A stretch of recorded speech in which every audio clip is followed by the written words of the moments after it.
Mistar TV.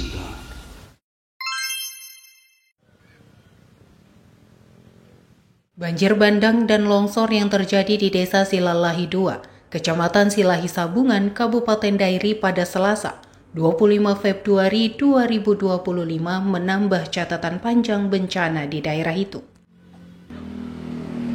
Kepala Desa Silalahi 2, Belman Silalahi, berbagi kenangan kelam bencana banjir bandang yang dialaminya pada tahun 1965 dan tahun 1982. Kejadian tersebut cukup banyak memakan korban. Kondisi pada saat itu gelap gulita. Tidak ada akses evakuasi darat dan hanya berharap sampan warga melalui danau. Korban ganasnya banjir bandang tersebut menjelaskan, Desa Silalahi rawan banjir bandang dan longsor karena lokasinya yang berada dikelilingi perbukitan. Terdapat aliran air terjun di tiap bukit yang mengelilingi. Awalnya, celah aliran air terjun tersebut kecil, namun makin lama volume airnya kian membesar. Fenomena alam pun terjadi pasca bencana banjir bandang kali ini. Banyak bermunculan aliran air terjun baru di perbukitan sekeliling Desa Silalahi. Beberapa aliran sungai yang dulunya pernah terjadi bencana diberi penamaan tempat menggunakan bahasa setempat, seperti Sungai Sosor dan Sungai Nabaor. Sosor dalam bahasa setempat bermakna tanah longsor, sedangkan Nabaor memiliki makna hanyut. Melihat sejarah dan struktur dari Desa Silalahi tersebut, masyarakat diimbau untuk waspada dan menjaga lingkungan sekitar agar dapat meminimalisir kerusakan alam.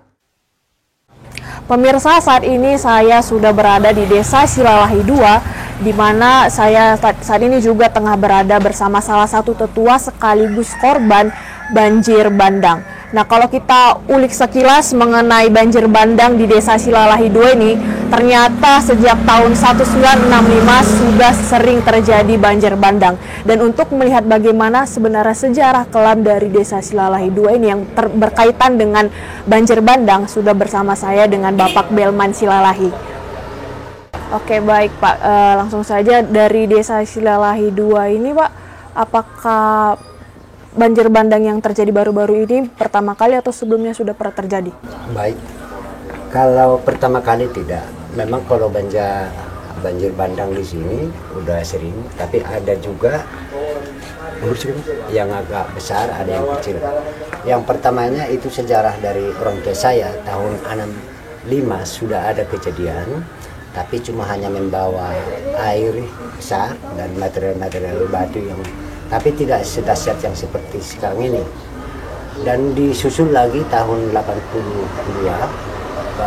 pas tanggal 20 hari Senin, di situ banjir bandang yang kejadiannya di Sosor, tapi bukan cuma di Sosor, tapi banyak juga di sepanjang pantai Silalahi yang longsoran. Jadi di situ banyak juga yang korban jiwa. Ada juga kita orang suku Jawa, ada juga marga Silalohi, ada marga. Jadi pada saat itu kita pas malam Senin itu, ya memang gelap gulita, nggak ada lampu sama sekali. Jadi kita akses keluar ke kanan ke kiri nggak ada, tapi kita larinya ke danau. Jadi datang kapal yang mengangkut kita keluar dari bencana tersebut. Jadi yang tahun 2010 juga ada juga kejadian di Silalahi 3 yang dekat Tugu Silahi Sabungan itu, kejadiannya siang hari Minggu.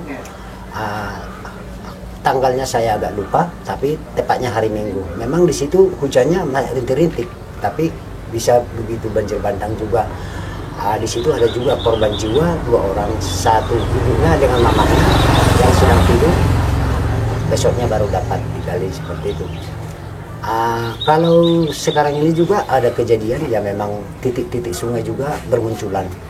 Jadi yang paling besar yaitulah di Desa Silalahi 2, itu di daerah Sialaman, tempat wisata. Di situ memang lumayan besar juga, sampai akses jalan juga tertutup. Dan begitu juga di daerah Lepon sana ada itu 17 titik itu sampai sekarang udah 4 hari belum selesai juga untuk diperbaiki. Makanya sampai sekarang ini juga aksesnya masih tertutup dan semua dari dinas juga udah dikerahkan di sana. Mudah-mudahan sampai hari ini, hari Jumat ini bisa nanti kita dipergunakan lagi jalan tersebut. Kira-kira seperti itu Pak Mas. Kalau dasarnya sudah ada, tapi mungkin dia pada saat itu masih kecil. Tapi setelah terjadi banjir bandang ini, ya dia agak membesar, sungainya juga agak menganga seperti itu.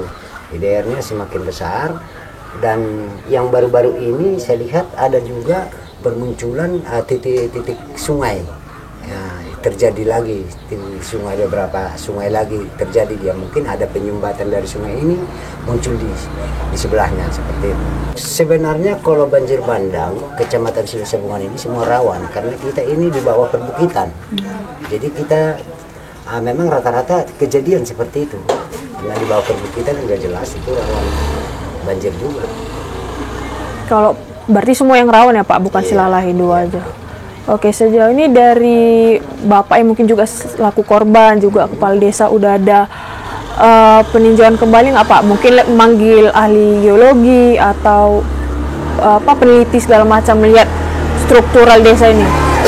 Sebenarnya seperti itu, tapi kita ini skop karena kita juga rawan bencana. Satu kecamatan Silah Sabungan lah kita berbicara, ya sebenarnya skop kecamatan yang mengusulkan. Tapi sebenarnya walaupun tidak diusulkan, kalau sudah sering kejadian dan laporan-laporan kami dari sini, sebenarnya yang pihak Pemkab ya tanggap masalah itu. Apa ya sih yang sebenarnya untuk memantau seperti ini supaya kami tetap waspada. Kalau harapan kita seperti ini, artinya kita masyarakat juga tetap waspada.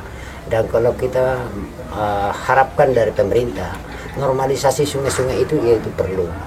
Memang kami juga sadar kurangnya kami ini menyadari pembersihan selokan-selokan sungai gitu juga. Jadi kita juga makanya dari komunitas Katolik juga ya kita kerahkan itu sifatnya bergotong royong. Kebetulan saya juga diangkat dari pastoran sebagai lingkungan hidup, koordinator lingkungan hidup situasi Parote ini. Makanya kita buat jadwal-jadwal untuk gotong royong massal, gotong royong Jumat bersih seperti itu. Dari Dairi, Sumatera Utara, Naomi dan Vicky melaporkan untuk Mistar TV.